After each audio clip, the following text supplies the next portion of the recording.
దేవుని అతి పరిశుద్ధ నామమునకు మహిమ కలుగునుగాక. మీరంతా క్షేమమని మీ క్షేమం కొరకై ప్రార్థిస్తూ ఉన్నాం. అనుదినము ఈ ధ్యానాలు, ఈ హోప్ ఫర్ టుడే వాక్య ధ్యానాలను మీరు అనుసరిస్తూ ఆధ్యాత్మికంగా దేవుని సన్నిధిలో ఎదుగుచున్నారని నమ్మి దేవాది దేవుని ఎంతగానో స్తుతిస్తున్నాను. మనకు చాలామంది స్నేహితులు ఉంటారు. ఆయా సందర్భానికి అనుగుణంగా మనకు కొంత కౌన్సిల్ చేయొచ్చు, కొన్ని విషయాలు మనతో పంచుకొని మనల్ని మెరుగైన బాటలో నడిపించడానికి ప్రయత్నాలు జరిగించవచ్చు. చాలామంది మనల్ని కంఫర్ట్ చేసేవాళ్ళు ఉండొచ్చు, చాలామంది మనల్ని రాంగ్గా గైడ్ చేసి నడిపించే వాళ్ళు ఉండొచ్చు. కానీ దేవుడే మనకు ఆలోచన చెప్తే, దేవుడే మనకు ఉపదేశం చేస్తే, దేవుడే మనకు బోధిస్తే అంతకంటే ఉత్తమమైనది మరొకటి ఉండదు. అలాంటి ఆలోచన పొందుకున్నటువంటి దావీదు అంటున్నాడు 32వ కీర్తనలో 8వ వచనంలో రాస్తూ ఉన్నాడు. దేవుడు ఏ విధంగా తనను ఏ విధంగా గైడ్ చేసాడు అనే విషయాల గురించి మాట్లాడుతూ దేవుని ఆలోచన పొందుకుంటున్నటువంటి దావీదు దేవుని మాటను రాస్తూ ఉన్నాడు. ఈ మాటను గమనిద్దాం. 8వ వచనంలో, నీకు ఉపదేశము చేసేదను, నీవు నడవవలసిన మార్గము నీకు బోధించెదను. నీకు ఉపదేశము చేసేదను, నీవు నడవవలసిన మార్గము నీకు బోధించెదను. నీ మీద దృష్టి ఉంచి నీకు ఆలోచన చెప్పేదను. 32వ కీర్తన 8వ వచనం.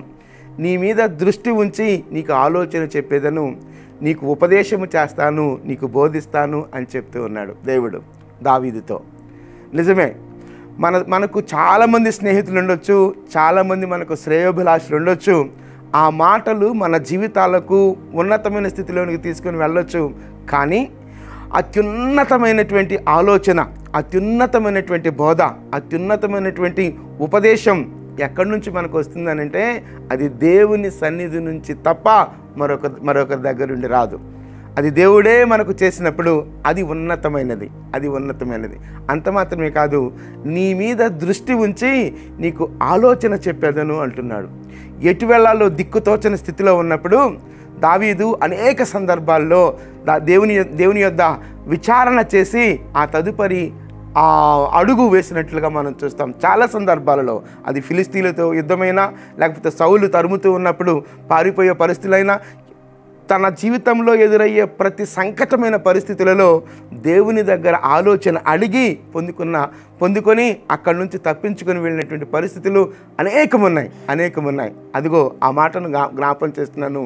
నీ మీద దృష్టి ఉంచి నీకు ఆలోచన చెప్పేదను. ఇది దేవుని మాట. ఇది ఈ సమయంలో నీతో కూడా మాట్లాడుతున్నాడు. ఎటు వెళ్ళాలో కాన్ఫ్లిక్ట్, లేకపోతే ఎటువైపు వెళ్ళాలో తెలియనటువంటి పరిస్థితుల్లో, లేకపోతే ఏ నిర్ణయం తీసుకోవాలో తెలియనటువంటి సందిగ్ధ స్థితిలో ఉంటున్నప్పుడు నిజంగా దేవుని దగ్గర నీవు మొరపెడితే, నిజంగా దేవుని దగ్గర ఆలోచన అడిగే అనుభవం నీకుంటే ఆయన తప్పక నీకు బోధించే దేవుడు, తప్పక నీకు ఉపదేశించే దేవుడు, తప్పక నీకు ఆలోచన చెప్పి నడిపించే దేవుడు. ఆ దేవుడు మన దేవుడు నీ మీద దృష్టి ఉంచి నీకు ఆలోచన చెప్పేదను. నేను మరొకసారి ఆ వచనం చదువుతున్నాను. 32వ కీర్తనలో 8వ వచనం. నీకు ఉపదేశము చేసేదను, నీవు నడవవలసిన మార్గమును నీకు బోధించెదను. నీ మీద దృష్టి ఉంచి నీకు ఆలోచన చెప్పేదను. నీ మీద దృష్టి ఉంచి నీకు ఆలోచన చెప్పేదను. ఆయన ఆలోచనకర్త. దేవుని యొక్క ఆలోచన మనం తీసుకుంటున్నప్పుడు అది అప్పటికీ ఒకవేళ అది నీకు ఇబ్బందిగా, లేకపోతే నీకు రుచించే విధంగా ఆ ఆలోచన లేకపోవచ్చు. కానీ దేవుని ఆలోచనను ఆలోచనగా తీసుకొని నువ్వు దాన్ని అనుసరిస్తే ఆ ఆలోచనను బట్టి ఉన్నతమైనటువంటి అనుభవాలు మనం పొందుకుంటాం. మన కోరికను, లేకపోతే మన చిత్తాన్ని ప్రక్కన పెట్టి దేవుని ఆలోచనను ఆలోచనగా స్వీకరించి మనము ఆలోచన అనుసరిస్తే అది ఉన్నతమైన స్థితి, ఉన్నతమైన అనుభవాల్లోనికి మనకు నడిపించేది ఉంటుంది. అంటున్నాడు అక్కడ, నీ మీద దృష్టి ఉంచి. అద్భుతమైన మాట. దేవుడు మన మీద దృష్టి ఉంచి మనకు ఆలోచన చెప్పే దేవుడు. అయితే ఆలోచన పొందుకోలేకపోవడానికి గల కారణం, లేకపోతే దేవుని ఉపదేశాన్ని పొందుకోలేకపోవడానికి గల కారణం, లేకపోతే దేవుని బోధన మనం పొందుకోలేకపోవడానికి గల కారణం ఏదైనా కావచ్చు. ఏదైనా కావచ్చు, రకరకాల కారణాలు ఉండొచ్చు, వ్యక్తికి విభిన్నమైన కారణాలు ఉండొచ్చు. కానీ కారణాలన్నింటినీ ప్రక్కన పెట్టి దేవా నీవు నన్ను దృష్టిస్తున్న దేవుడవు. హాగరు వెళ్ళిపోతూ ఉన్నప్పుడు, పారిపోతూ ఉన్నప్పుడు హాగరు మీద దేవుడు దృష్టి నిలిపి హాగరుతో మాట్లాడినప్పుడు, నన్ను చూచిన వాణ్ణి నేను ఇక్కడ చూచాను. దేవుని దృష్టి హాగరు మీద ఉంది. హాగరుకు ఎటు వెళ్ళాలో దిక్కుతోచని స్థితి, అవమానకరమైన పరిస్థితుల్లో గుండా ఎటు వెళ్ళాలో తెలియదు. అరణ్యంలో ఎటు వెళ్ళాలో అర్థం కాని పరిస్థితి. అలాంటి అరణ్యంలో ఎటు వెళ్ళాలో దిక్కుతోచని స్థితిలో హాగరు మీద దేవుడు దృష్టి నిలిపాడు. ఆలోచన చెప్పాడు, నన్ను చూచిన వాణిని నేను ఇక్కడ చూచాను అని బేర్ లహరోయ్ అని ఆ ప్రాంతానికి పేరు పెట్టింది. దేవుడు మన మీద దృష్టి నిలిపే దేవుడు. దృష్టి నిలిపి ఆలోచన చెప్పే దేవుడు. కనుక దేవుని ఆలోచన కొరకు మనం అడిగినప్పుడు, దేవుని ఆలోచన కొరకు మనం పరితపిస్తే తప్పక మనకు ఆలోచన అనుగ్రహించే దేవుడు.